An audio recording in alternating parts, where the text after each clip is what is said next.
Bismillahirrahmanirrahim. Assalamualaikum warahmatullahi wabarakatuh. Alhamdulillah nahmaduhu wa nasta'inuhu wa nastaghfiruhu wa na'udzu billahi min syururi anfusina wa sayyiati a'malina. Man yahdihillahu fala mudilla lahu wa man yudlilhu fala hadiya lahu. Amma ba'd. Hayyakunallah jami'an ayyuhat talibat. Tayyib, segala puji bagi Allah Subhanahu wa taala atas limpahan karunia dan rahmat-rahmatnya sehingga kita masih diberikan kesempatan untuk melanjutkan pelajaran kita, yaitu pelajaran Tarikhul Fiqhil Islami, tepat pada judul yang ada di hadapan kita, itu Mumayyazatul Fiqhil Islami. Kalaupun ini sudah kita bahas, insyaallah tidak mengapa kita ulang sedikit agar mengikat pengetahuan kita yang kemarin dengan yang akan kita bahas hari ini. Tayyib, untuk itu saya minta kepada semuanya agar fokus memperhatikan bacaan juga setiap kata-kata yang ada di hadapan kita semua. Perhatikan halaman 28. Mumayyazatul Fiqhil Islami, keistimewaan fikih Islami. Yamtazul fiqhul islami bi'iddati mazaya ajmaluha fima yalih. Fikih Islam itu terdepan atau istimewa yang bisa didapatkan ada beberapa dari fikih Islam. Yang paling bagus diantaranya adalah yang pertama, annahu min indillahi tabaraka wa ta'ala, bahwasanya fikih tersebut, ilmu-ilmu di dalamnya itu dari Allah Subhanahu wa ta'ala. Fama min hukmin syar'in illa walahu dalilun syar'i, tidak ada setiap hukum syar'i melainkan ada dalil syar'inya, min kitabillahi wa sunnati rasulih, dari kitabullah yaitu Al-Quran dan sunnah rasulnya, au mimma ustunbita minhuma, atau hukum tersebut dikeluarkan dari keduanya, diambil intisari dari keduanya. Walihadza kanat ahkamul fiqhil islami, untuk itu maka hukum-hukum fikih Islam muhaimanat al muslim, itu sangat pantas, sangat cocok sesuai kepada orang-orang muslim. Fayakhshallahu ta'ala in khalafa ahkamahu fahuwa raqib. Fayakhshallahu ta'ala in khalafa ahkamahu fahuwa raqib, sehingga ia merasa takut kepada Allah Subhanahu wa taala jika ia menyelisihi hukum-hukum tersebut. Allah Subhanahu wa taala maha mengawasi.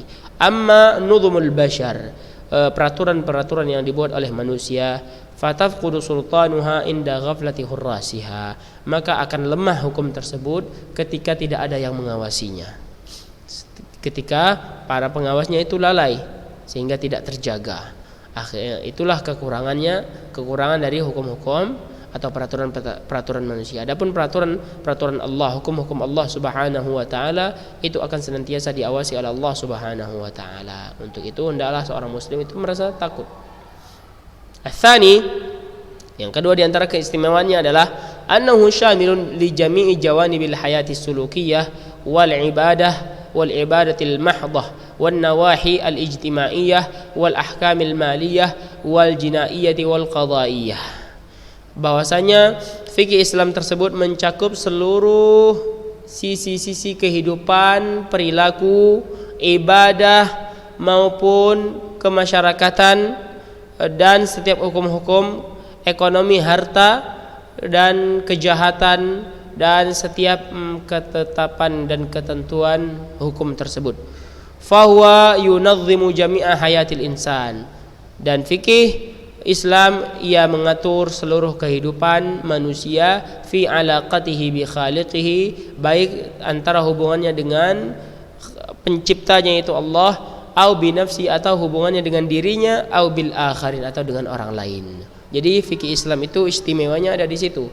Dia sudah mencakup seluruh sisi-sisi kehidupan, baik itu perilaku, ibadah, kemasyarakatan, ataupun berkaitan dengan harta dan kejahatan dan lain-lainnya. Fikih Islam itu mengatur seluruh kehidupan manusia, baik itu berhubungan dengan penciptanya itu Allah Subhanahu wa taala atau hubungannya dengan dirinya, apa yang harus dia lakukan dengan dirinya. Ya, itu terdapat dalam fikih Islam. Au bil akharin, tahu dengan hubungannya dengan orang-orang lain, apa yang harus dia lakukan, bagaimana cara bermuamalah dengan orang lain tersebut dan lain-lainnya. Itu yang kedua. Yang ketiga, muwafiqun li fitratil insan wa ma jubila alaih. Bahwasanya fikih Islam itu pas dan sesuai dengan fitrahnya manusia dan tabiat manusia tersebut. Sangat pas dengan fitrah manusia dan tabiat manusia itu sendiri. Wa sadaqallahul azim, sungguh maha benar Allah Subhanahu wa taala yang maha agung, idz yaqul, tatkala ia berfirman, fa aqim wajhaka lid-dini hanifa, maka tegakkanlah wajahmu untuk agama yang lurus ini, fitratallahi allati fataran nasa 'alaiha, fitrah yang telah Allah tetapkan bagi manusia itu sendiri. La tabdila li khalqillah, tidak ada pengganti terhadap ciptaan Allah Subhanahu wa taala. Dzalikad dinul qayyim, itu merupakan agama yang lurus, walakin aktsarun nasi la ya'lamun, akan tapi kebanyakan manusia tidak mengetahuinya.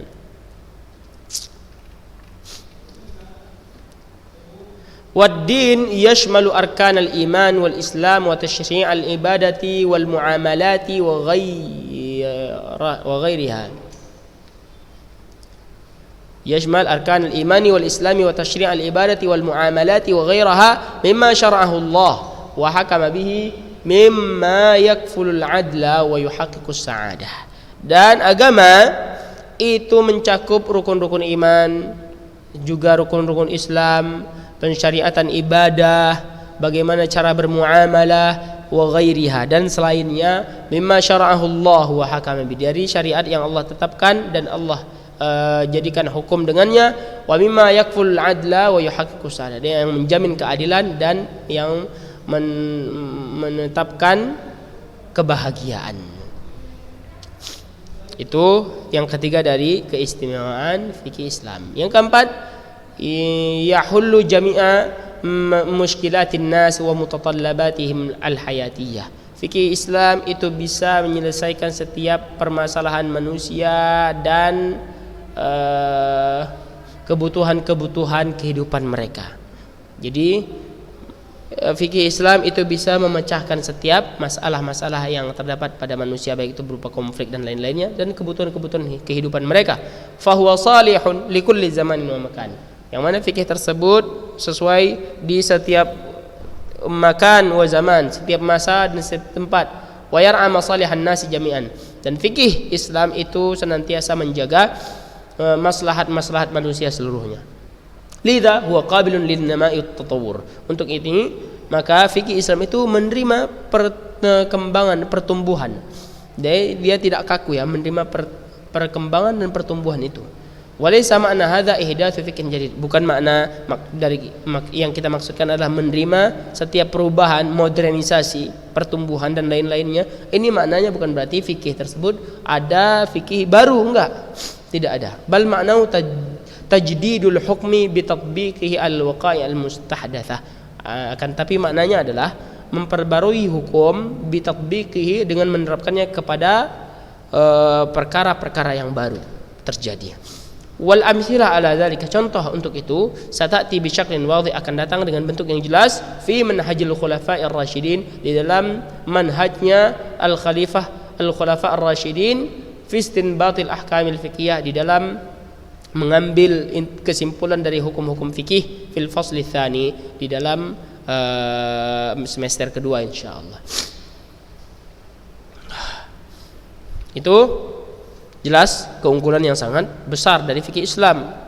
Yang kelima, at-taisir wa raf'il haraj wal masyaqqah, mudah dan mengangkat kesulitan bagi manusia, itulah fikih. Dalilnya Allah Ta'ala berfirman, yuridullahu bikumul yusra, Allah inginkan atas kalian kemudahan, wala yuridu bikumul usra, dan Allah tidak inginkan bagi kalian kesulitan. Yuridullahu an yukhaffifa ankum, Allah ingin untuk mempermudah bagi kalian. Wa ma yuridullahu liyaj'ala 'alaikum min haraj, dan Allah tidak ingin menjadikan atas kalian kesulitan. Wa ma ja'ala 'alaikum fid din min haraj, dan Allah tidak menjadikan atas kalian di dalam agama itu sebuah kesulitan. Itu bentuk-bentuk kemudahan seluruhnya dari Allah Subhanahu wa taala, bahwasanya fikih Islam itu adalah mudah, bukan dimudah-mudahkan, ya. fahami itu dengan baik. Itulah diantara beberapa keistimewaan dari fikih Islam. Jadi tinggal diambil garis besarnya saja. Apa saja keistimewaannya fikih? Apa saja keistimewaannya? Tulis fikih Islam. Keistimewaannya adalah dari Allah Subhanahu wa taala Rabbul Alamin.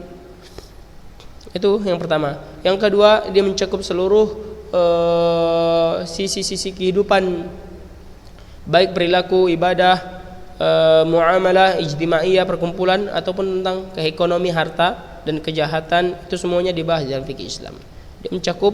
Dia juga mencakup hubungan antara manusia dengan Rabbnya, penciptanya, ataupun dengan dirinya, ataupun dengan orang lain. Yang ketiga, sangat sesuai dengan fitrah manusia dan tabiat yang Allah ciptakan bagi manusia tersebut. Yang keempat, fikih Islam mampu memecahkan setiap permasalahan manusia dan kebutuhan hidup mereka yang pas dengan mereka. Yang kelima, itu mudah dan mengangkat kesulitan bagi manusia. Itu tentang keistimewaan fikih Islam. Adapun pembahasan berikutnya, al-mabahatus tsalits al-fiqhu inda al-arabi wa qabla al-islam. Bagaimana keadaan fikih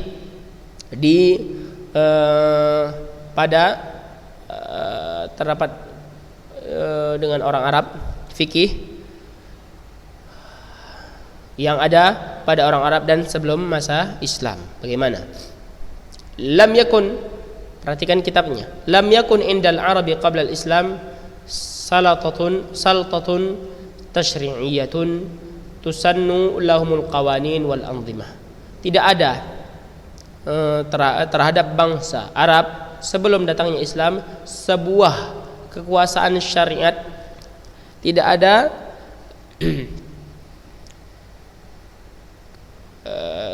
kewenangan syariat yang membuat untuk mereka peraturan-peraturan atau undang-undang sebelum datangnya Islam.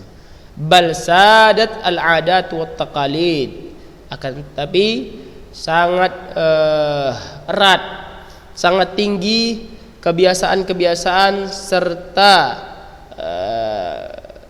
taklid-taklid yang mereka lakukan. Taklid-taklid yang mereka lakukan.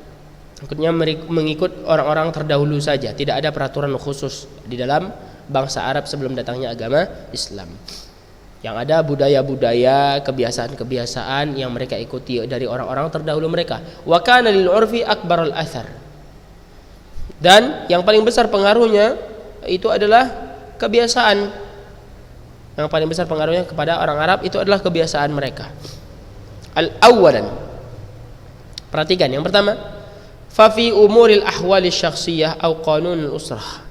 Di dalam permasalahan perkara-perkara perorangan ataupun peraturan-peraturan keluarga, kanal arabu anwa'un minan nikah.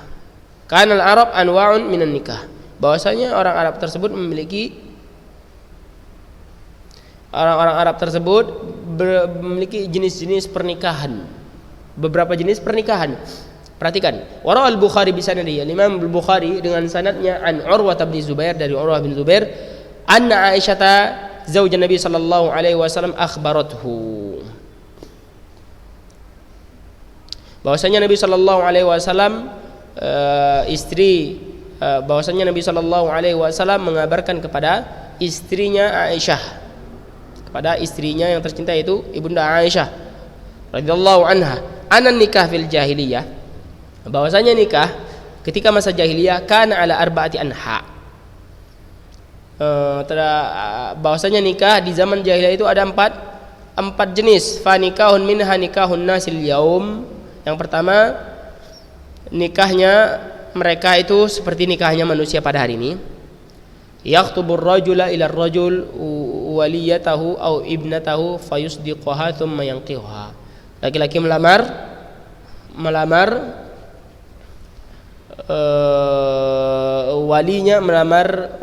walinya ataupun anak perempuannya, kemudian dia memberikan mahar dan menikahinya. Seperti pernikahan pada zaman sekarang. Itu yang pertama. Wa nikahun akhar, bentuk nikah yang kedua, kana rajul yaqul limra'atihi, wa nikahun akhar, jenis nikah yang ke berikutnya, kana rajul yaqul limra'atihi, bahwasanya laki-laki mengatakan kepada wanitanya, idza tahurat min tamfiha, apabila dia sudah suci dari haidnya, arsili ila fulan, sampaikan kepada fulan, fastabda'i minhu, arsili ila fulan fastabda'i minhu wa ya'taziluha zawjuha wa la yamassuha abadan hatta yatabayyana hamluha min dhalika ar-rajul alladhi tastabdi'u minhu, fa idza tabayyana hamluha asabaha zawjuha idza ahab wa innama yaf'alu dhalika raghbatan fi najabatil walad, fa kana hadha nikah nikah hal istibda'. Perhatikan, jadi nikah jenis yang kedua di dalam masa jahiliyah itu seorang laki mengutus wanitanya apabila telah suci dari haidnya, dia utus kepada seorang laki-laki untuk menggawilinya. Wa ya'taziluha zawjuha wa la yamassuha abadan, sehingga suaminya yang dahulu tidak atau berlepas diri darinya, berpisah darinya dan tidak menyentuhnya selamanya, hatta yatabayyana hamluha, sampai jelas kehamilan dari wanita tersebut, yang menggauli wanita itu tadi. Fa idza tabayyana hamluha, apabila jelas kehamilannya wanita tersebut, asabaha zawjuha idza ahab, maka laki-laki yang menggauli tersebut akan bisa menjadikannya sebuah istri apabila dia suka. Apabila dia suka, dia bisa jadikan istri. Wa inna ma yaf'alu dzalika raghbatan fi najabatil walad, dan dia melakukan itu dilakukan oleh orang-orang jahiliyah karena mereka inginkan keturunan seorang anak. Fakana hadzal nikah al istibda', dan ini namanya nikah al istibda', nikah yang namanya nikah istibda', yaitu seperti yang Ustaz jelaskan bahwasanya wanita itu tatkala seorang punya anak perempuan atau wanita itu bibinya atau siapanya, dia akan suruh kepada dia akan kirimkan wanitanya tersebut kepada orang laki-laki, kemudian disuruh mereka bersetubuh, lalu kalau hamil laki-laki tersebut boleh menjadikannya istri, kalau tidak ya tidak masalah, dia lepaskan. Intinya mereka mencari yang subur. Seperti itu jenis nikah yang kedua. Jenis yang ketiga, wa nikahun akhar yajtami'u ar-rahtu ma duna al-ashrah fa yadkhuluna 'ala al-mar'ah kulluhum yusibuha fa idza hamalat wa wada'at wa marra layal ba'da an tad'a hamla arsalat ilaihim falam yastati' rajul minhum an yamtani hatta yajtami'u indaha taqulu lahum qad araftum alladhi kana min amrikum wa qad waladtu fa huwa ibnuka ya fulan tusammi man ahabbat bismihi fayalhaqu bihi waladuha la yastati'u an yamtani bihi ar-rajul wa nikahun rabi'un yajtami'un nasul katsir. Ini yang nikah yang ketiga. Maaf ya, Ustaz agak terburu-buru ataupun agak kurang jelas, tapi karena ini Ustaz kurang sehat. Nikah yang ketiga ini lebih lucu lagi. Di masa jahiliyah bentuk nikah yang ketiga adalah berkumpulnya beberapa orang di bawah 10 tentunya. Kemudian mereka di bawah 10 orang ini masuk kepada satu wanita. Kemudian sampai wanita tersebut hamil dan melahirkan anak. Setelah melahirkan anak, ia bawa anak tersebut kepada orang-orang yang 10 orang tadi atau di bawah 10 orang tadi. Kemudian wanita tersebut berbicara sebagaimana yang sudah mereka lakukan ketika malam itu dengan 10 orang atau di bawah 10 orang. Akhirnya dia melahirkan anak, dia minta nama dari setiap 10 orang itu. Waqad walatu fa wa ibnuka ya fulan tusammi man ahabbat, ini anak engkau wahai fulan. Berikan nama dari mereka laki-laki, siapapun yang dia suka dari nama laki-laki tersebut dia jadikan itu nama, dan dia nasabkan anak itu kepada laki-laki tersebut, dan tidak bisa menolak, laki-laki tersebut tidak bisa menolak. Seperti itu. Bisa dipahami? Itu nikah yang ketiga di masa jahiliyah. Ini banyak terjadi di Eropa sekarang, banyak jenis bentuk-bentuk seperti ini terjadi nih. Apalagi yang jenis yang kedua. Ini banyak sekali. Mereka tidak menikah tapi sudah tidur bareng, waliyadzubillah. Yang ketiga ini kumpul kebo. Seperti itu bahasa di zaman kita sekarang nih. Kumpul kebo, orang masing-masing nidurin nggak tahu siapa bapaknya, kayak gini 10 orang atau di bawah 10 orang dengan satu wanita. Naudzubillah. Sungguh perbuatan yang sangat keji. Jadi nikah yang keempat, wa nikahun turabi. Jadi nikah yang keempat, yajtami'un nasul katsir fayadkhuluna 'alal mar'ah la tamna man ja'aha. Ya, nikah yang keempat adalah manusia banyak berkumpul untuk bersetubuh kepada satu wanita dan dia tidak bisa menolak siapa yang datang kepadanya. Wahunnal baghaya, dan mereka adalah para PSK. PSK atau pelacur. Kunna yansibna ala abwabihinna rayat, mereka meletakkan di depan pintu mereka itu sebuah tanda seperti bendera, takunu alaman, sebagai tanda bahwasanya mereka itu PSK. Faman aradahunna dakhala alaihim, barang siapa yang menginginkan mereka masuk. Fa idza hamalat ihdaunna, apabila salah seorang dari mereka itu hamil, wa wada'at hamlaha, kemudian ia pun melahirkan jumi'u laha wada'u lahumul faqah thumma alhiqu waladaha billadhi yarawun faltatathu bihi wa du'iya ibnahu la yamtadi min dhalika falamma bu'itha Muhammad sallallahu alaihi wasallam bil haqqi hadama nikahal jahiliyah kullaha illa nikahan nasil yaum.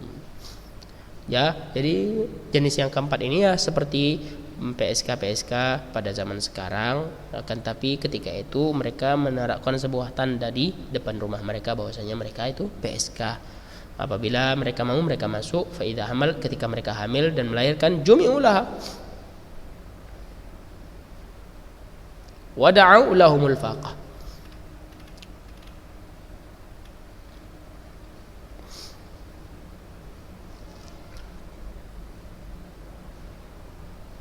Jadi ketika dia sudah melahirkan, mereka berkumpul lagi, wada'u lahumul faqah thumma alhiqu waladaha billadhi yarun. Mereka berkumpul sepakat kemudian menetapkan bahwasanya anaknya ini kepada yang mereka sepakati, siapa saja. Faltatathu bihi wa du'iya ibnahu. Kemudian dia mengasuh anak tersebut dan jadikannya anaknya la yamtani min dzalika, ia tidak menolak dari hal tersebut. Jadi kebanyakan orang ini wallahu taala alam dari yang Ustaz fahami dari hadis ini seperti itu. Tatkala PSK itu hamil, akhirnya mereka berkumpul, mereka sepakat untuk menjadikan ini anak siapa. Akhirnya kemudian disandarkanlah anak ini kepadanya, dijadikan dia asuh dan lain-lain. Tidak ada halangan untuk itu. Falamma bu'itsa Nabi sallallahu alaihi wasallam, tatkala Nabi sallallahu alaihi wasallam diutus bil haq, dengan hak, hadama nikahal jahiliyah, beliau menghancurkan seluruh jenis-jenis nikah yang terjadi di masa jahiliyah kecuali nikah manusia pada zaman sekarang.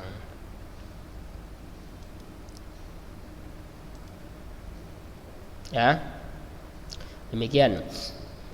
Jadi begitulah bagaimana fikihnya di di bangsa Arab sebelum masa Islam.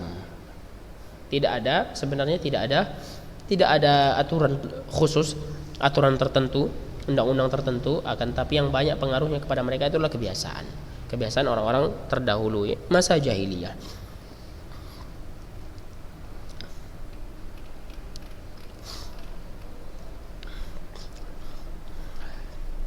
Adapun wakadzalika talaq, dalam permasalahan perceraian, fakana al-arab hinama yutalliquna imra'atan, bahwasanya orang-orang Arab dahulu ketika mereka mentalak istrinya, ya'dilunaha an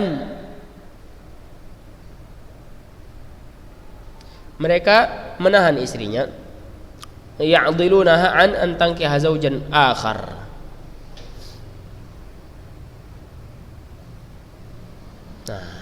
Jadi adapun dalam permasalahan talak di bangsa Arab sebelum datangnya Islam, mereka mentalak istrinya sesuai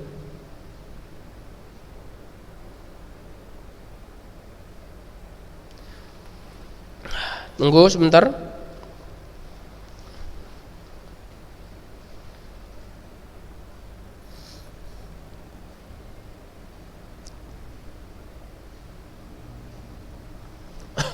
Jadi adapun di dalam permasalahan talak, perhatikan bagaimana kebiasaan orang-orang Arab sebelum datangnya Islam, bagaimana mereka mentalak istrinya. Jadi talak di zaman tersebut itu tidak terikat dengan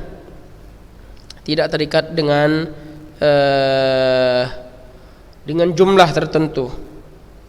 Tidak terikat dengan jumlah tertentu. Jadi kapan mereka mau mereka bisa mentalak, kapan mereka mau mereka bisa kembali rujuk kepada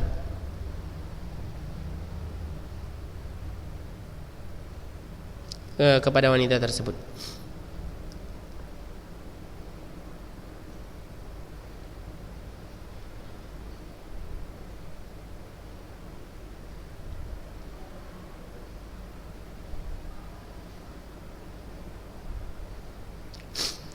Ustaz ulang ya. Adapun di dalam masalah perceraian di bangsa Arab sebelum datangnya Islam, mereka mentalak istri, lalu setiap wali dari perempuan tersebut tidak membolehkan wanitanya untuk menikah dengan suami lain. Wa kana talaq indahum, dan talak pada mereka ini tidak tergantung dengan jumlah tertentu. Famata syaa ar-rajul talaqa imra'atahu wa mata syaa arja'aha. Jadi tidak terikat dengan jumlah tertentu. Ketika laki-laki itu mau dia mentalak, ketika dia mau dia boleh rujuk sampai kapanpun. Demikian. Jadi sangat-sangat zalim kepada wanita. Ini dalam masalah talak. Wa kadzalika al-khulu' kana ma'rufan indahum wa kana al-ila' ma'rufan illa annahu la yatahaddad bi zamanin muayyan. Begitu pula dalam masalah khulu'. Apa itu, bagaimana masalah khulu'? Khulu' ini wanita minta talak kepada laki-laki dengan memberikan apa yang sudah diberikan oleh laki-laki tersebut ketika nikah, maharnya diberikan, ibaratkan seperti itu. Wa kana ma'rufan indahum, dan itu mereka kebiasaan mereka yang terjadi di antara mereka. Wa kana ila ma'rufan, begitu pula dengan ilanya adalah sumpah kalau mereka tidak akan menggauli.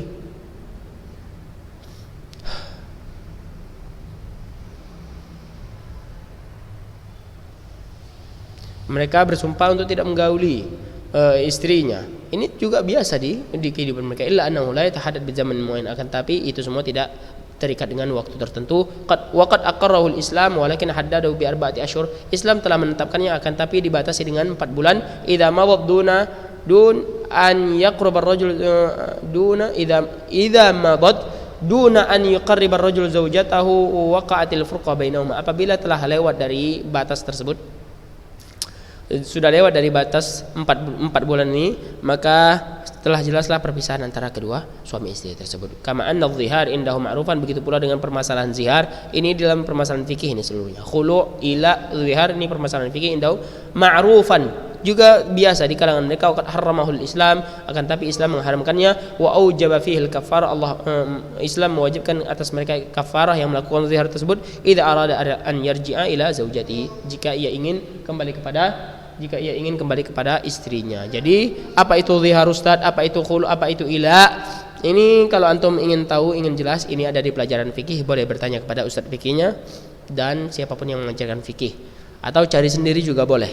Ini kebiasaan mereka kebiasaan orang-orang Arab sebelum datangnya Islam. Perbedaannya apa? Islam memberikan batasan waktu, Islam menjelaskan apa yang akan terjadi setelahnya. Ini dijelaskan dalam agama Islam. Ya. Tayyib. Seterasa kita sudah selesai sampai di situ. Jazakumullah khairal jaza. Itulah gambaran singkat. Gambaran singkat bagaimana kebiasaan-kebiasaan atau fikihnya bangsa Arab sebelum datangnya Islam. Ya, mereka lebih kurangnya banyak terpengaruh oleh kebiasaan-kebiasaan jahiliyah orang-orang terdahulu tanpa ada ikatan tertentu dari undang-undang atau peraturan-peraturan lainnya. Demikian insyaallah kita akan masuk dalam pembahasan amal mirath. Ini kita tinggalkan aja. Kita akan masuk ke pembahasan muamalat halaman 31. Jadi apa yang sudah kita bahas dari halaman 28 yaitu Mumayyizatul Fiqh Islami 28 sampai 31. Sampai 31 di sini. Apa yang sudah Ustaz sampaikan ini diringkas saja dengan gampangnya, nggak usah terlalu panjang-panjang, diringkas saja, ditulis di buku catatannya agar ketika murojaah mudah. Ketika murojaah mudah. Kalau bisa tentu dengan bahasa Arab. Ringkas dengan bahasa Arab. Wallahu taala alam. Insyaallah akan berikutnya kita lanjutkan ke fil muamalat halaman 31. Barakallahu fikunna wa jazakunallahu khairal jazaa. Nas'alullah ta'ala an yarzuqana ilman nafi'an wa rizqan thayyiban wa amalan mutaqabbala wa na'udzu billahi min ilmin la yanfa'u min qalbin la yakhsha wa min nafsin la tashba wa min da'watin la yustajabu lah. Kita tutup dengan doa kafaratul majlis. Subhanakallahumma wa bihamdika asyhadu an la ilaha illa anta astaghfiruka wa atubu ilaik. Assalamualaikum warahmatullahi wabarakatuh.